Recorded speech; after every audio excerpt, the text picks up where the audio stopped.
Hello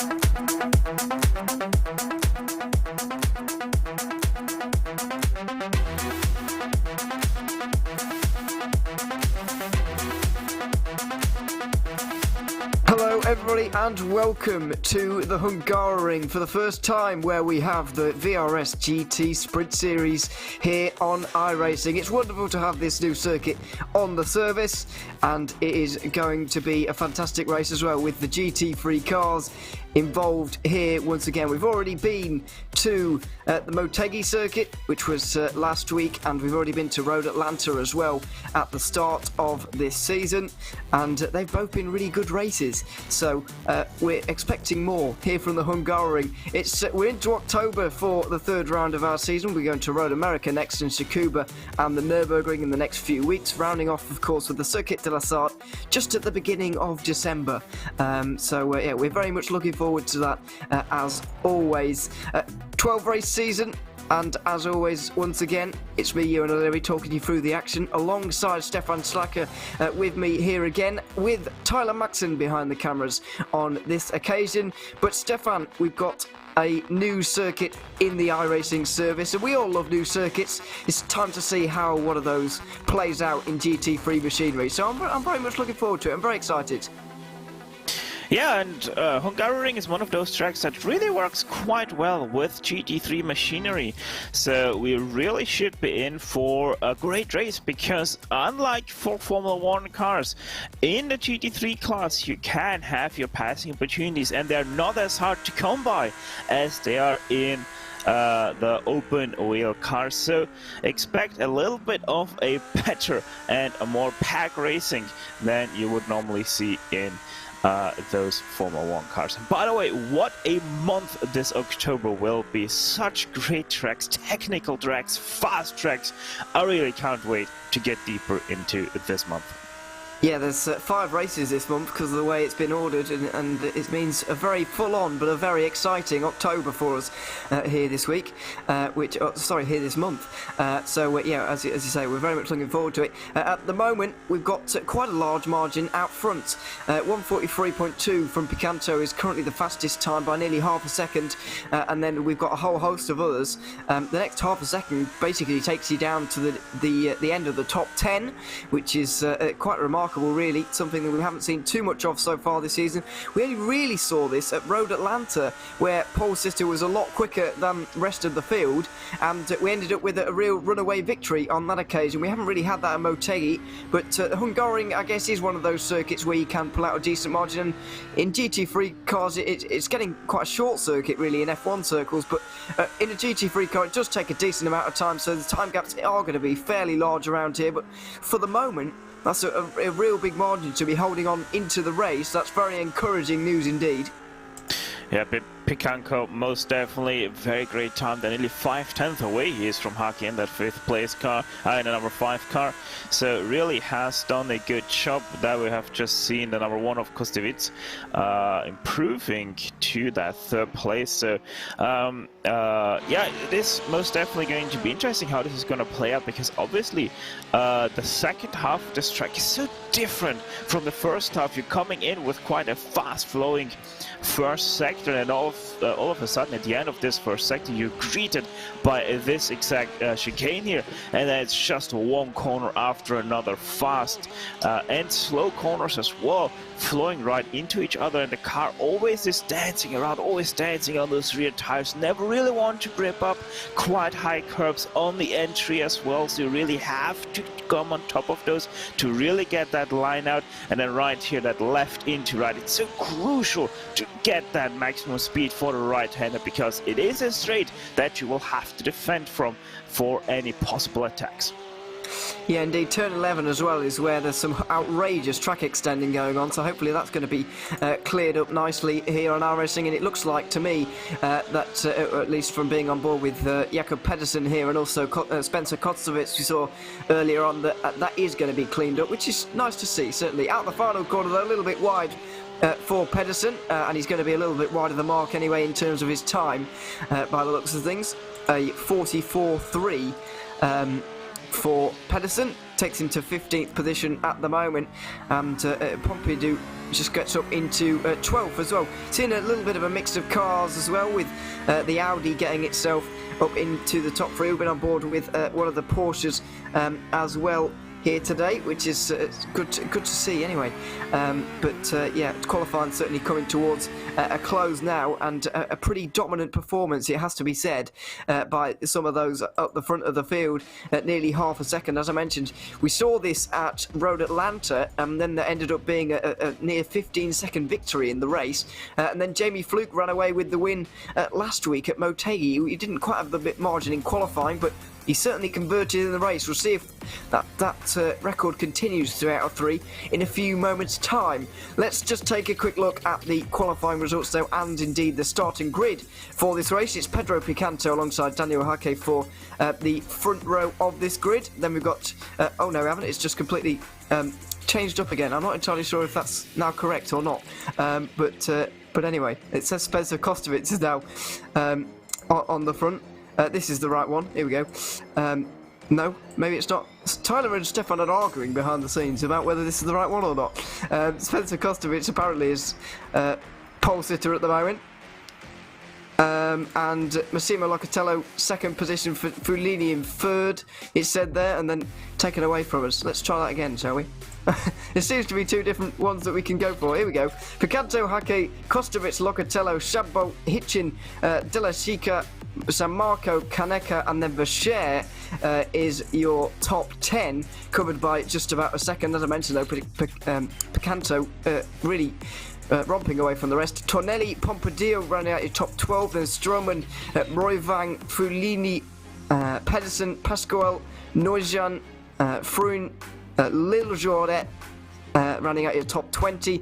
Trappier, Pinheiro, Cristini, Chiesa, Tanzini, Yildiz, Carboni, Pendergast, White and Ramsey rounding out your top 30.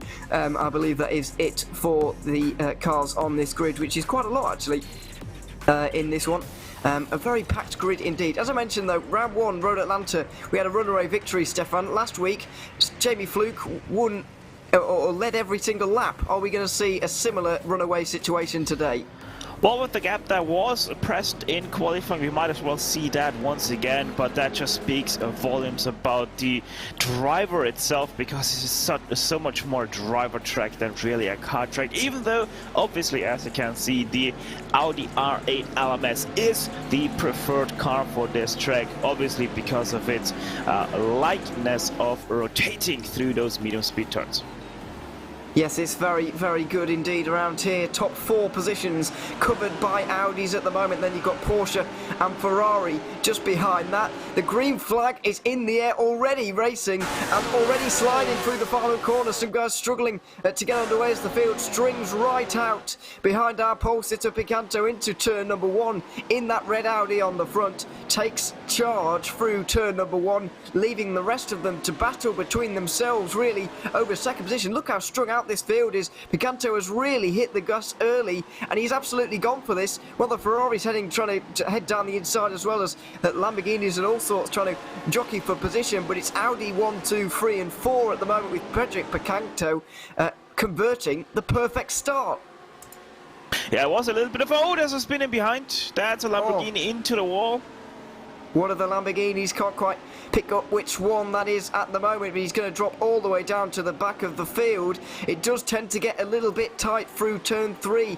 Turns 1 and 2 are quite open and quite a little bit wide as well. You can battle quite easily through there, but all of a sudden it gets a bit difficult at turn 3, and we've just seen an incident, unfortunately, already for one of the Lamborghinis, dropping all the way down here. So as I mentioned, Audi's covering the top 4 positions, but we've got Porsche and Ferrari just behind that. It's Olivier Freund, the French driver, who's gone around by the looks of things. We'll see if he managed this on his own, or inside curb. That curb, yeah, inside curb has caught him out, Stefan. Yeah, just too much curb there on the cold tires. Hits the grass as well. That's how far he was to the inside of that curb, and that's why he spun out. Just too much curb to handle for that Audi chassis that is underneath. So yeah, it's just unfortunate. Such an easy mistake to do, especially right here. Look at how far Hake is driving out there. Most definitely maximizing whatever he can take on board now with Aiden Shadowbolt. And you know, know, I kind of have to say, this start was a little bit weird. Second place driver really started to go early and then had to back off that throttle again, and that's exactly when Picanco took the green flag pretty much and never looked back from it in this first lap. So not 100% sure what was going on there between first and second place, but that is one of the big reasons why we already have such a strong outfield.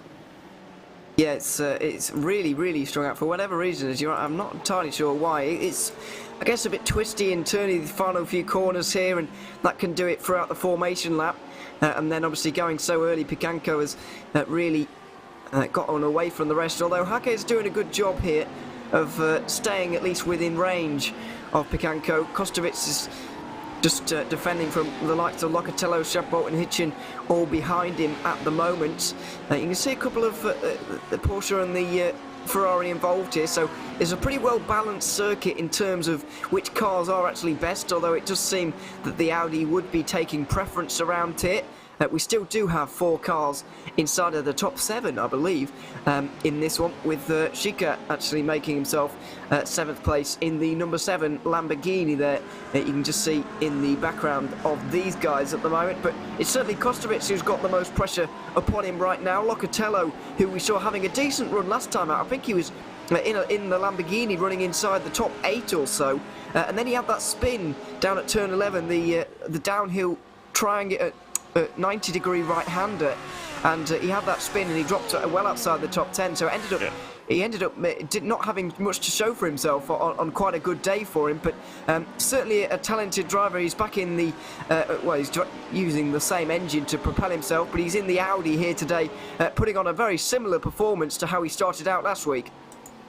Yeah, most definitely made the switch over from the Lamborghini to the Audi for this week's race, and you can really see why just the Lamborghini is such a much worse car here, because it is quite a bit more stable than the Audi, even though it isn't that stable. It just tells you, if you have never driven the Audi but know how the Lamborghini drives, how much oversteer that Audi does create. Does as well in real life, like we have seen many times in Bathurst, with quite a few hefty impacts that Audi has produced over the years. And by the way, because you said we have 4 cars in the top 7, right now we do have 5 Audis in the top 10, paired with 3 Porsches or 1 Ferrari 488 GT3 Evo 2020 and 1 Lamborghini Huracan GT3 Evo. You have to go down to Andrea Tonelli to find the last of the Audis you were just mentioning there. We've got a mix going on up before that as we go back a little bit further in the field to the battles just outside of the top 10, because they are very interesting at the moment, focusing on 12th positions Takkonenko, who's trying to fight off Odin Murvang at the moment in another one of the Audis. And then Matteo Fulini, who's in the number 3, in the Porsche, and then we've got another one of the Audi, after that. Yep. Fulini, another one of those who was up there towards last week, and as I just mentioned with Locatello, in a very similar position at a similar point in the race to where he was last week. So we've got all kinds of different names up towards the front, as we had last week compared with Road Atlanta. So this series just changed quite a lot week to week, but you do get those reoccurring names, like we've seen Locatello and Vercher spring to mind, who are in the top 10 right now. Yeah, I mean, if I remember correctly with Follini, he was, I think, inside the top 5 until he started pretty much spin every lap. Yeah, most definitely looking for a much better outing. Follini is this week, as we have a very tight side by side. That's even touching. Just about connecting wheels there. Matteo Carboni trying to get away from everybody here and rubbing with the Porsche alongside him. Trying to work out who that was. Berke Yildiz in the 27 Porsche there, really fighting him off here, or trying to anyway. And then just sat in the BMW behind Robert Pendergast in the 25 car. Look at this, they're battling into every single corner, these two. Not ideal in terms of getting up their positions in the race, because they're currently battling over 23rd position. That's a long way down really, and you'd think this earlier in the race you'd kind of be single file, trying to get up towards the front, maybe get up towards the top 20 positions, but fighting for their lives over 23rd at the moment. sometimes 23rd is all you're gonna get, and that's why you have to fight for it for every single lap, especially in such a short race like we have in the VRS GT3 Sprint Series. Only 40 minutes with a pit stop. Strategy will be very important here as well, because even though this is GT3 racing, overtaking is still a very hard to come by, so I'm not surprised that these guys are really fighting. And by the way, one thing I kind of want to touch upon, which was kind of interesting, because for pretty much the first 8 minutes of this race, we had the fastest lap driven by Shotball. That's number 11. That's a Ferrari GT3 car there. That is no wait, sorry, that is a Porsche 911. That is very interesting, because Picanco only last lap took over that fastest lap, which very surprising, because he is starting to really run away, as we have a pass for position finally.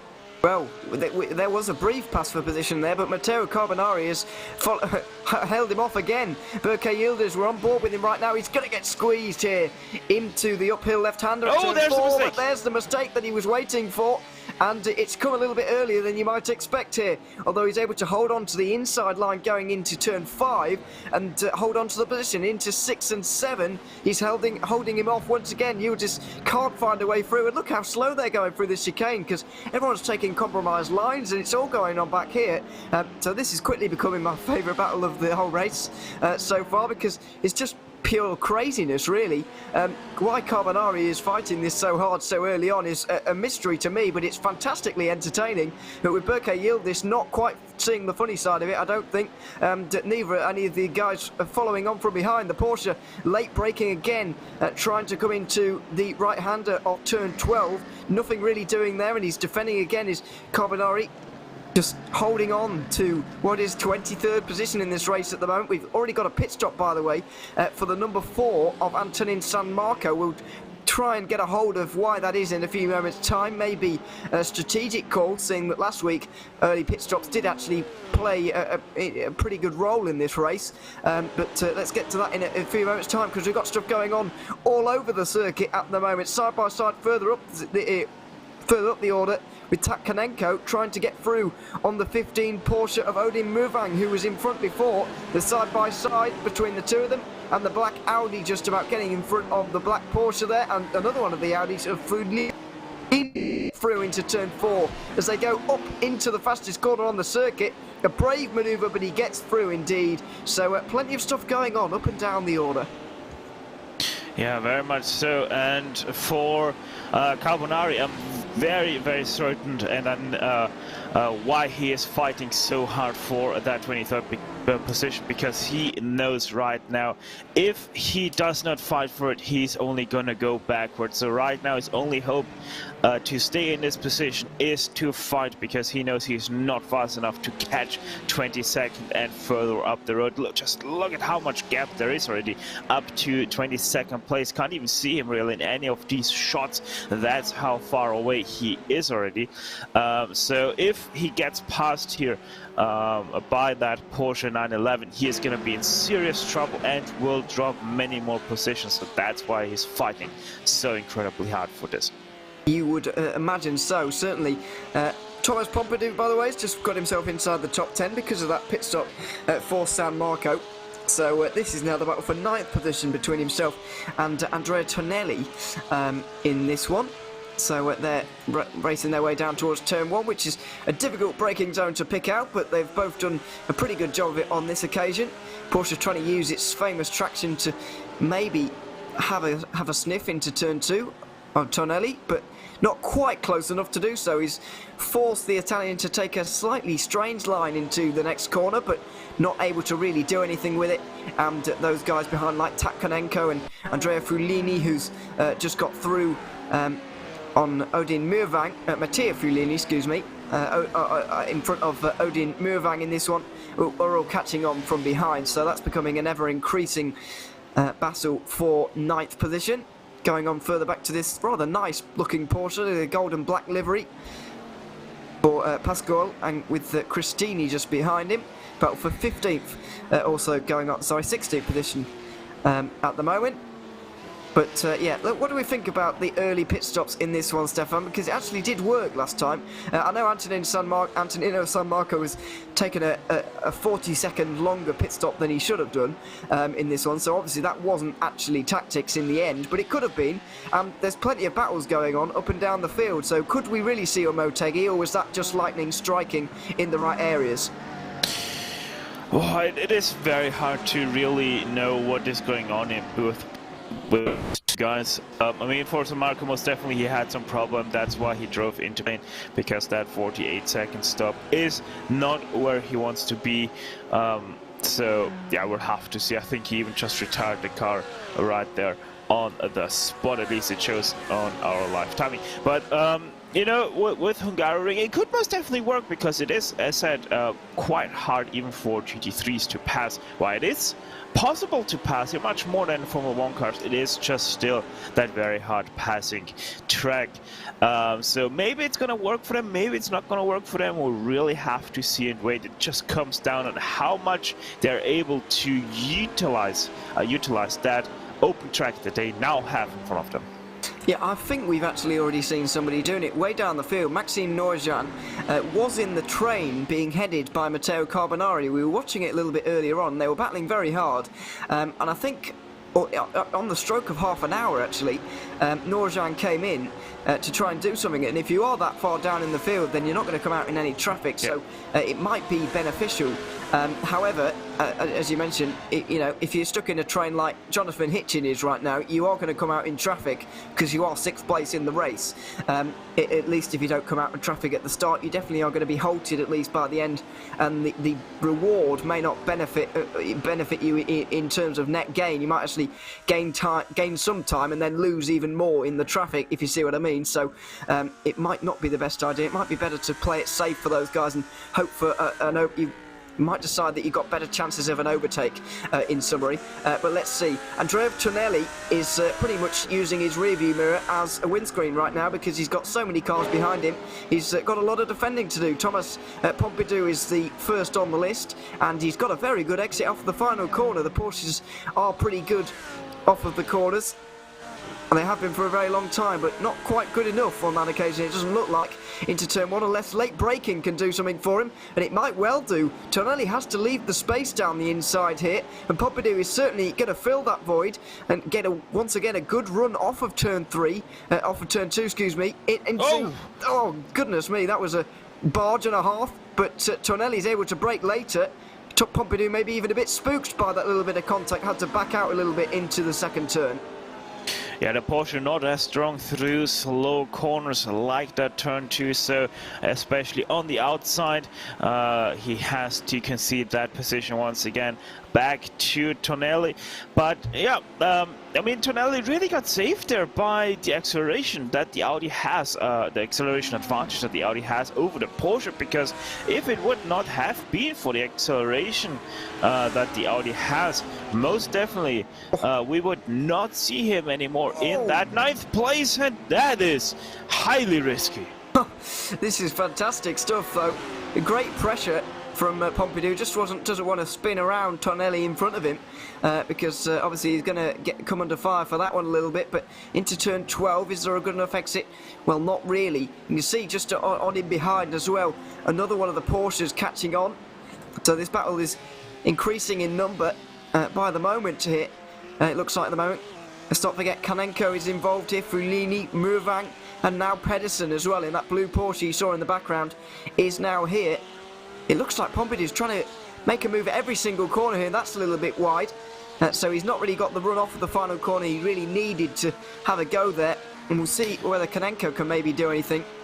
Yeah, this is right now what Pompidou is doing, not smart racing. This is actually quite stupid racing, because he is trying to make a move every single corner, like you said. He didn't even try to set up that last corner to have himself also, to give himself also that good exit onto that front stretch to maybe make a pass happen down into turn 1. No, he tried to dive to the inside, or at least try to spook Tonelli to make a mistake there. That's just not how you have to race here. Hungaroring, you have to set up your move 2-3 corners before so that you can get those good runs in a Porsche on an Audi, just like last time around.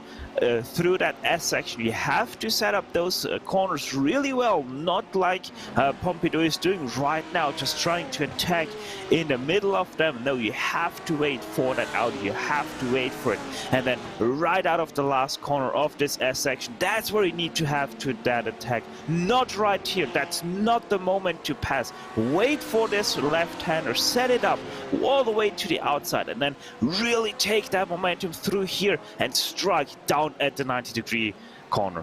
Yeah, almost perfectly illustrating what you were saying really there by going for it. I mean, if you've got the run and you know you can do it, then go for it, but he's tried it twice now and it's paid off neither occasion, so he is better off waiting, as you say. He did go for a little look into the penultimate corner. Let's see into the final corner.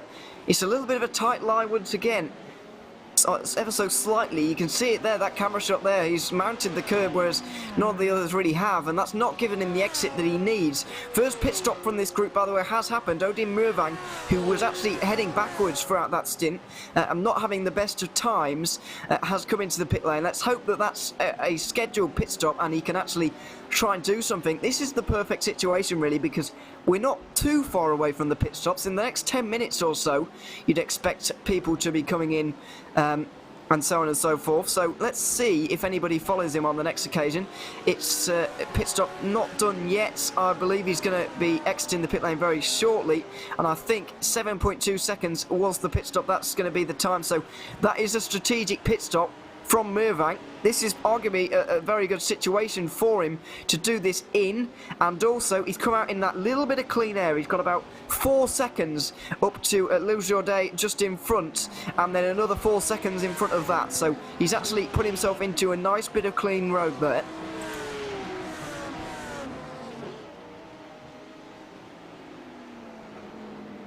Yeah, clean road is all good and neat, but you also have to have the speed to utilize that clean road. And look at this! My word. What is this from Pompidou? Wow, that was, well, it was bravery in one sense, but also not ideal in another, because it could end very badly indeed. Overtakes at turn 11 very rarely happen, and that was no exception there. Pompidou is still trying to make this move through the middle sector, where he clearly is very strong. He's not that, it doesn't seem to be that great through the first sector especially, but through the middle he does seem to be very, very strong indeed. Just needs to use it in the right place, and he can be through on Tonelli here, who does seem faster than. Let's wait and see. Into turn number 1, he seemed pretty good on the brakes the one time he made a move through here, but not doing that on this occasion, and Tonelli actually pushing the limits to the maximum on that occasion. Did a very good job of it, and stays in front into position 9. They go through turn 2 once again. We'll see how this middle sector unfolds on this occasion, Stefan, but yeah, edge of your seat stuff, certainly.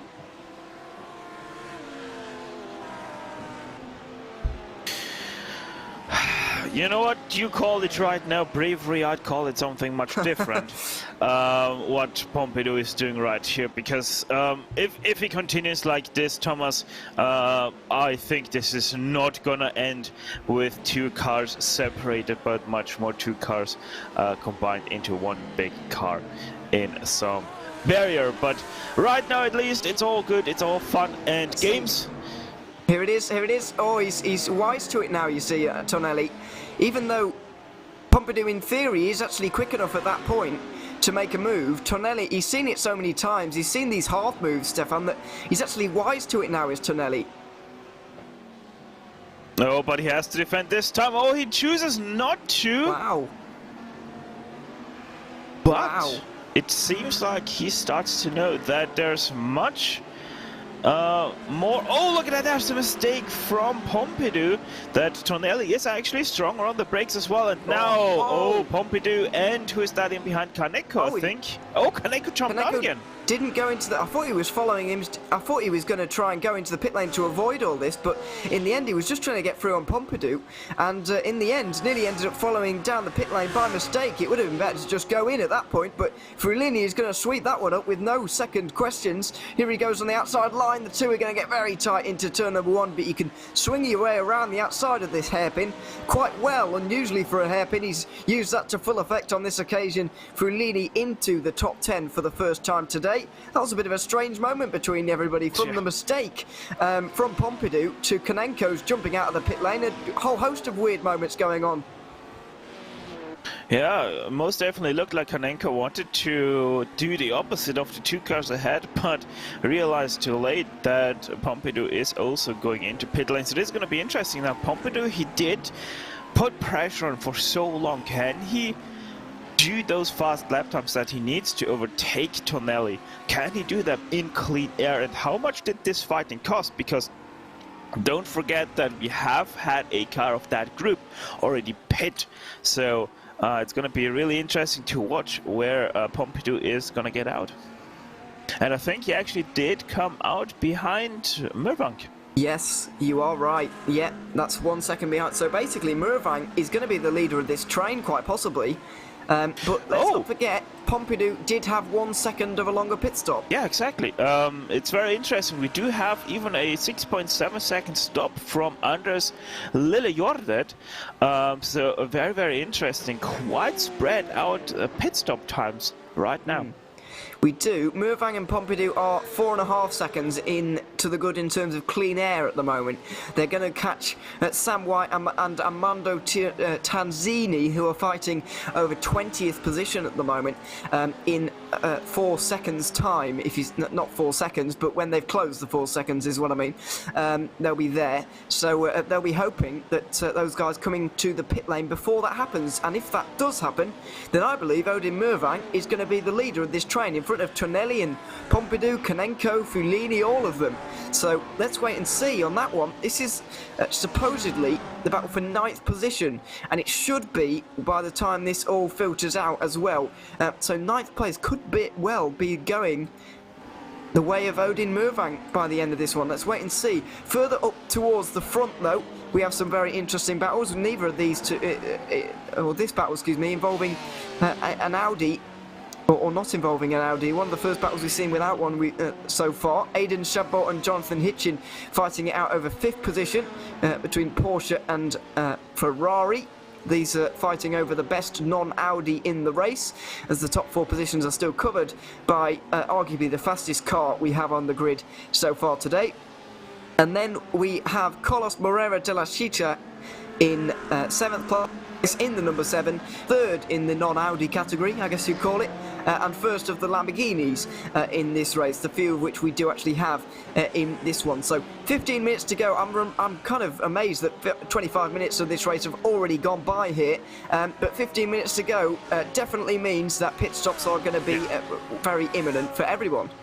Yeah, it's about 5 minutes still that these guys can run it. By the way, to finish this all off completely right now, that is a wreck for Stroman, I think, or maybe he was able to keep it out of the wall, seems like. To finish off the best car category, BMW M4 GT3, right now the first one is in 15th place. As we go on to replay to see what happened with the 18, seems like, yeah, just overcooked it into the second last corner. Harmless self-spin, or did he touch the wall? No, he didn't. Okay, so just about not. We also do have, by the way, a Mercedes in here, and that is right now running in 28th place by Gordon Ramsay. Fielded by him is also the second last car to still be running. I don't think that is the Gordon Ramsay, but that is his name. So there we are. Anyway. Excuse me, throwing me off guard a little bit there. Throwing towards the back of the field ever so slightly. The number 30 of Armando Tanzini has just got through on Sam White. I was commenting on that battle a little bit earlier on because Odin Mervank is going to make it there soon, and there he is in the background with Thomas Pompidou in tow. So what is this going to do to them? We saw that Mervank was gaining time, especially when Pompidou was battling with Tonelli, and we know that was a fierce battle with a lot of time lost between between the two of them, but has the time they've gained, is it going to all slip away from them in the next sector?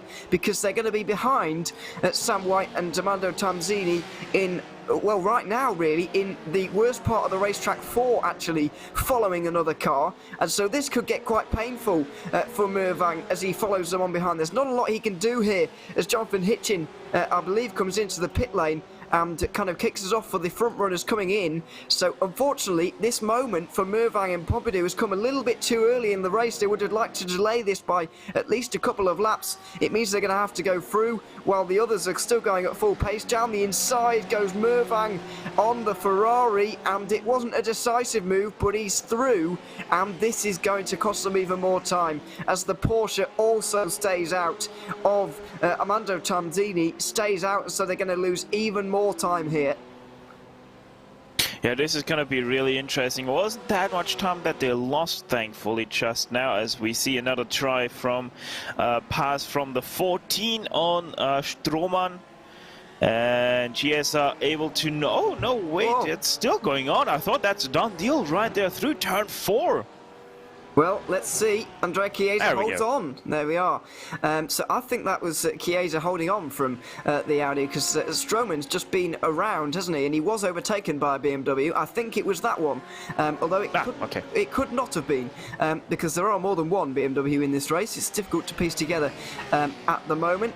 But I don't think there are more than one in that kind of region. So anyway, Stroman is trying to kind of undo some of the damage he did by spinning around there. He lost 2 places, trying to gain half of those back in that manoeuvre there. Wasn't quite able to. Well, he did briefly, but wasn't able to hold on, as Odin Mervang is on the back of Tanzini, who's defending here by the looks of things, to me. Anyway, it goes a little bit wide into turn 9, and struggling to get through here really is the 15 of Mervang, who's really left Pompidou behind, I think it's safe to say, in the last few moments. We'll see into turn 12. Is there a dive here? No, Tanzini does defend again. Even though he's not made a pit stop and they're not fighting for an actual position, he's trying to defend here. A little bit of contact from Mervang, and he had to let off just to make sure he didn't do a bump and run there. Successfully manages that, but Pompidou is right in this fight now. Tanzini's enjoying himself. He's going to stay out for a little bit longer here, and Mervang is going to be pretty disgusted, even though Tanzini's just running his own race at the moment. Mervang's going to be very frustrated. We'll see as the 3 of them can be covered by a blanket at the moment, going over towards turn 1. Down the inside on the right hand side of your screen, as it looks like Chiesa has stayed in front once again. On the left hand side, Tanzini goes wide into turn 1, partly because of Odin Mervang's move, and it looks like they finally negotiated that car, but it took them a lap and a half, and they will have been losing time all the way throughout that. Mervang and Pompidou did 46s in the mid-range last time around. Tonelli was a second quicker than them, and they're going to pay for that later on. 1.3 seconds they lost in the last 2 laps, so that pretty much tells you the story all you need. They weren't that much... Oh, there's a scar spun! Oh, and they all What a rejoin! Not a good rejoin at all, and they all avoid. Pompidou is going to take advantage of this, because Mervang had to take incredible avoiding action, and he's not been able to hold on to the place, so he's going to be doubly frustrated now, because that was not his fault at all. Yeah, plus, let's not forget that Mervang was, oh my goodness, Pendergast. What an impact. Very hard, but not making an impact, I'm afraid, in not a way that we wanted to see. As the battle's still on here, actually. Mervang not giving up by any stretch of the imagination. Into turn 12, they continue on nose to tail, Stefan. Yeah, Mervang is most definitely the faster car right now between those two. I mean, you can see how much the 16 is struggling right here. So Mervang had to get past quick again, because he seems to have the better tire still in this stint. With all the fighting that Pompidou was doing in the first half of this race, he hurt his tires apparently so much that he can't even really hold on to that car anymore. And I think you're gonna see Mervang at least try to run away now from that 16. Somebody coming out of the pit lane there, Gianpaolo Filippo Cristini. I can't quite remember where he was. I think he was a fair way behind these two, actually, when before these pit stops, but he's actually really quite close now. surely partly because of the effect of Sam White and Armando Tanzini we've spoken about. Tanzini doesn't actually look that slow now that we've got them in tow, but he was defending from them, so that will have cost them a lot of time. Yeah, don't forget that they lost 2 seconds right there with that Pendergast incident, so that also explains that. So pretty much in 3 laps they lost over or nearly 3.5 seconds, and that pretty much was the gap down to Cristini from the pack that we did see. Pretty much we should see Tonelli come out in front once again, unless they can pick up their pace. Lots more pit stops coming on now. Pedro Picanco from the lead, Daniel Hake, Aiden Chabot from the top 5, Aurélien Bachar from the top 10, and most importantly, well, not most importantly, but importantly in the battle we've been watching the entire time, Andrea Tonelli comes in the number 17 Audi. Where's this man, Odin Mervang, going to be in relation to those? I've been impressed with Mervang's pace in the second half of the race. Ever since he made that pit stop, he's been on fire, really. And it's a shame to see compared to his first half, because he was really falling back. He got overtaken by Frullini and Tonelli all in one go, it was really struggling just a little bit. But let's see. Tonelli comes out of the pit lane right now. He's going to be comfortably in front of Odin Mervang, although it's a very tight entry you have to do to turn 1, so he's not going to be up to full racing speed. He's just in front of Mervang here now. It just depends what his pace is like. He's got a 2-second lead for the last 7 minutes, and it's just a case of whether he can hold that off or not. Yeah, 2.5 seconds the gap is right now, so that means because the 3.5 seconds that they lost in those 3 laps, that's what made them come up behind, because they would have had about a second on Mervang, on Tonelli in the end without all of those issues. So, very interesting, you know, with all of these guys making these pit stops so incredibly late in this race. Kind of wonder, with Antonio San Marco, it was a 48-second stop that he had. That kind of makes me want to believe that he was a scheduled pit stop, but actually had a pit lane entry in a fraction, and that's why we had a 48-second stop, because if I remember correctly, a stop and go penalty for speeding in pit lane, which is a 15-second stop and go penalty, if you serve that during your pit stop, I think it adds up to 40 seconds that it is gonna stop you for that penalty. You could be right on that occasion then, because we did see pit stops from very early on in the game, and yeah, you might be right, but costly mistake certainly if that is true. Pedro Picanco, excuse me, retakes the lead of this race as Spencer Kostovich and Massimo Locatello battling out of the pit lane. Well, it wasn't much of a battle because Locatello was just exiting the pit lane. Kostovich retakes second place, Locatello third, Aiden Chabot in fourth ahead of Carlos Moura de la Chica in this one. One of the Audis has gone terribly missing here. And I can't quite work out which one it is. We had an Audi 1, 2, 3, 4 by a long distance. Now we've got an Audi 1, 2, 3, but it's still by a long distance. Who on earth has taken such a long pit stop that it's really cost them?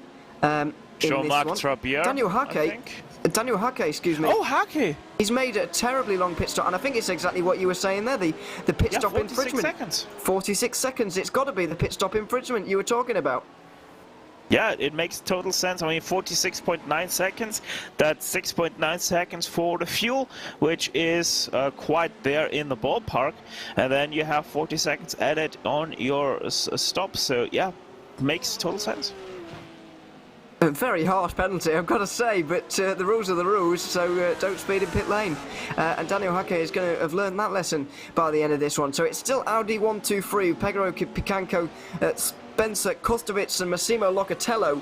It looks like he's going to atone for last week's mistakes with the podium. Let's wait and see. Aiden Chabot, the first of the non-Audis, in fourth. However, interesting developments in this battle for what is now 8th position. Matteo Frullini has jumped everybody here.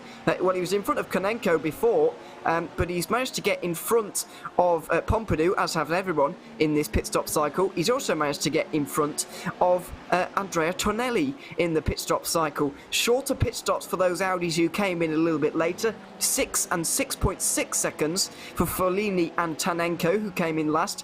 1 lap earlier, and Tonelli did 1.7 seconds longer, stopped in his pit stall than Follini. That seems like quite a lot, but it does mean we've got a grandstand finish between these guys. 4 minutes to go, probably 3 laps, and it's going to be a big fight for 8th place now. These 5 cars involved as well.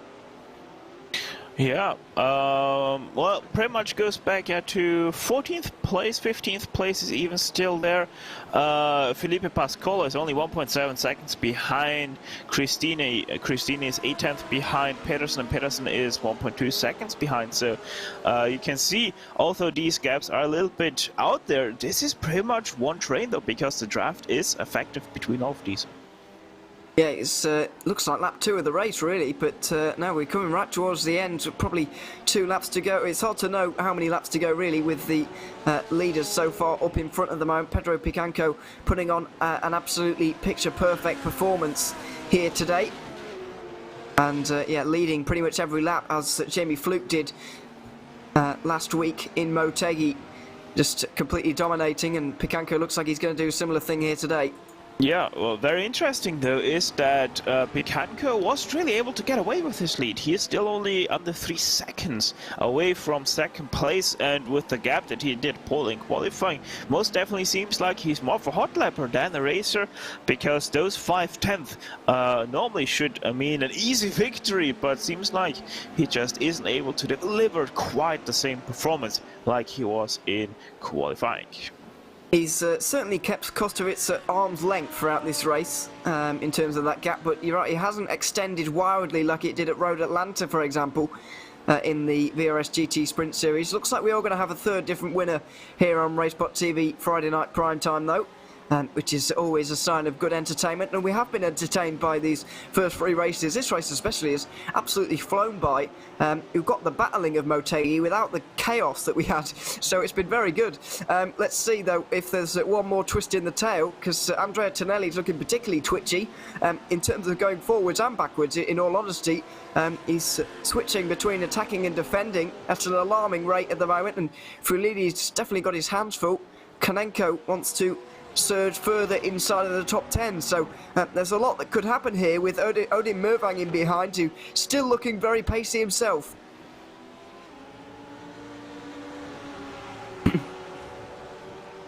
So let's see, as we mentioned earlier, this battle could be extended all the way down to 15th, really, with the likes of Pedersen, Christini, Pascual just about detached from them, but also half involved, so we'll see how this battle develops over the final lap, which is coming up. We're going to be taking the white flag when we get to the line here. One more time around for everybody.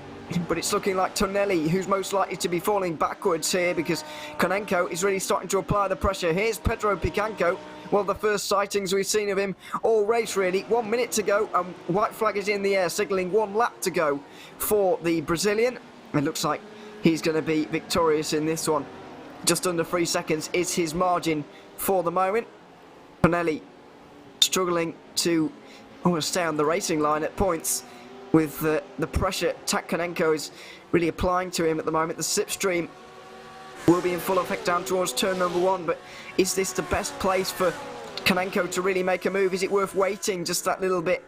Tonelli breaks very late indeed. Is it too late? Quite possibly. It looks like he's even half attacking Matteo Fulini just up in front, but nothing really doing down in towards turn number 1. And into turn 2, there's nothing doing there either. Going to be very, very difficult for him to get through from this point onwards. But there's always that chance. We've seen with Thomas Pompidou earlier on, even though he wasn't able to actually execute a manoeuvre, still able to at least give it a go through the middle sector, albeit with that Porsche. What about Erdin Mervang? He's been strong, especially in the final sector, actually. He's been looking pretty good. And he's been getting up towards the front, quite possibly hit. Oh, Tonelli just darting, weaving, and getting in the mirrors of Fulini just up in front, but not able to go through. He's taking some strange lines into these corners now, as everybody is trying to make a move on one another. But out front, it's Pedro Picanco. Jamie Fluke led every lap last week at Motegi, won the race. Pedro Picanco has done the same here at the Hungaroring, and he's going to win the race too. Pedro Picanco picks off the entire field here today with a victory at the debut circuit of the Hungaroring. It's provided some fantastic racing, as you're seeing right at the end with this kind of stuff. Andrea Tonelli involved in it all day long. All 5 of these were actually providing the entertainment. Royally enthralling racing between all of these guys. Even Pedersen getting involved towards the end. They all come across the line, nose to tail, incredibly close indeed. But in the end, it's Matteo Fulini, without actually making too many overtakes, getting himself up towards the front of the group and finishing in 8th, with Andrea Tonelli in 9th. Kanenko, rounding out the top 10. And there's the first BMW going across the line, I believe, anyway. The 14 car of Andrea Chiesa, 19th position for him on the day. But the first BMW in this race as we go down towards second, the back of the second one, excuse me. Yeah, Felipe Pascola in 15th. There we are. Just about beating him out for that prestigious award. but there we are. A good mix of cars actually inside the top 10. We had 3 different ones inside the top 5, but it was an Audi 123 in this one. And Pedro Picanco, who led from start to finish to become our 3rd different winner in 3 different races here on RaceSpotTV Primetime for Season 4. Spencer Kostovich couldn't really do anything about him, and neither could Massimo Locatello. Aidan Chappell held off Carlos Morea de la Chica for the best non-Audi. And Jonathan Hitchin finished in 6th ahead of Aurelien Vacher with another top 10 performance. Matteo Fulini likewise. Andrea Tonelli coming behind his compatriot in 9th, with Kanenko finishing in 10th position. Odin Mervang was just outside of the top 10, with Thomas Pompidou unfortunately dropping down during the pit stop cycle. Jaco Pedersen even got involved in that fight, finishing 13th in the end. Gianpaolo Filippo Cristini finished 14th ahead of Felipe Pascal to round out your top 15. Maxime Nourjam, with an exceptionally early pit stop, came home 14th. Jorge Mendes Pinheiro was 17th ahead of Kim Starr and Stolman after his spin. Andrea Chiesa dropped down to 19th by the end. Berke Yildiz in 20th after being involved in some quite fierce battling early on. Daniel Hake, with that costly pit lane drive-through penalty, dropped from the podium positions to 21st in the end. Matteo Carbonari involved in fights early on and was involved in fights in the end as well, holding off Olivier Freund for 22nd. Anders Liljordet was 24th ahead of Armando Tanzini, who was involved in front of our cameras, involved with some of the leaders at a time. Sam White, last car on the lead lap, in 26th. Jean-Marc Trappier managed to get to the end with Gordon Ramsay, but they were both a lap down. Robert Prendergast, after that big crash at turn number 4, didn't finish the race. Neither did Antonio San Marco, who parked his car after 7 laps after picking up damage somewhere along the way. Unfortunately finishing last and 30th of that brilliant field we've had in the end there, Stefan. A very entertaining race, although we said that after all 3 races so far. Hungaroring's first attempt at VRS GT Sprint Series racing. Jury is still out on it, certainly, but I would say it was a resounding success for its first event. Yeah, most definitely. It was great racing. At some points in the race I thought there's surely gonna be a crash sometime soon, but these guys really kept it clean, fighting with each other. So kudos to also the guys out there on the tarmac, that they kept it very clean. But next week, if I'm not correctly, it is going to be Road America. Let's have a look at the schedule. It is very much Road America. That is going to be quite the banger as well. It is indeed. Road America's a good circuit for GT3 racing, especially then. I'm just really looking forward to Tsukuba, I've got to be honest. It's going to be wonderful. Yeah, look forward to that one. 15th of October. Then we've got the Nürburgring Homestead to round off October. Then we've got Suzuka, Barcelona, Bathurst. That's an iconic trio if ever I've seen one. Then Canadian Tire Motorsports Park, the penultimate race on the 26th of November, and then rounding out our season at the Circuit de la Sarthe, which doesn't see very much GT3 racing whatsoever, but there we are. We're going to take the GT3s there to round out our season for season 4. So then, that has been the GT Freeze at the Hungaroring. A very, very entertaining first race for them in the VRS GT Sprint Series, but a familiar winner, a first-time winner for Season 4, but lights to flag winner. For the third time this season, we've got a different winner, but they've led every single lap. Pedro Picanto taking the victory here at the Hungaroring. Who is it going to be at Road America? Find out next week on RaceSpotTV, Friday night prime time.